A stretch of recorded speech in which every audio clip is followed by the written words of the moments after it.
Dans la vidéo précédente, je vous avais raconté l'histoire du serpent et de la corde. Cet homme qui marchait sur ce chemin et qui avait pris un morceau de corde pour un serpent. Qu'en est-il dans notre réalité à nous? Pour repérer le grand mensonge du mental, il faut s'intéresser aux émotions négatives. Imaginez, vous avez un chef tout à fait inefficace. Son inefficacité est telle qu'il gaspille le temps et l'énergie de tous ses employés. Bien évidemment, cela peut vous mettre en colère. D'où vient cette colère? À l'arrière de votre conscience, vous avez inventé une réalité fictive, c'est-à-dire un chef efficace. Vous savez, ces termes « il devrait être »,« il aurait dû être » expriment cette réalité fictive. Un chef, c'est efficace. Or, la réalité, la seule qui existe, c'est qu'il est inefficace. Et le mental n'a pas reçu le pouvoir de changer l'eau en vin, comme Jésus.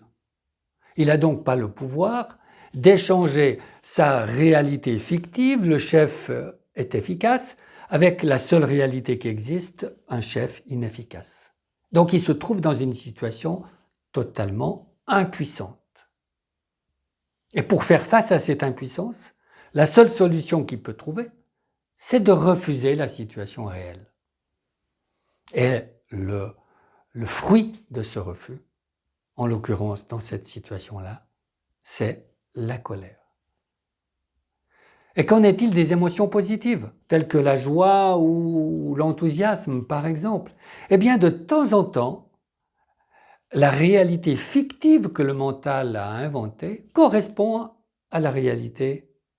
Par exemple, vous avez décidé d'organiser un pique-nique, le temps est mitigé, mais bien sûr à l'arrière de votre conscience, vous avez imaginé un pique-nique avec un beau temps. Et au dernier moment, le temps se lève et un grand soleil apparaît. Et vous êtes content, satisfait. Pourquoi?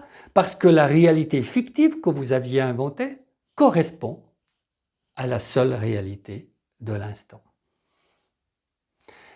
Il est extrêmement précieux, de temps en temps, de regarder, à partir d'une émotion négative, comment nous ment, comment nous raconte des histoires notre propre mental.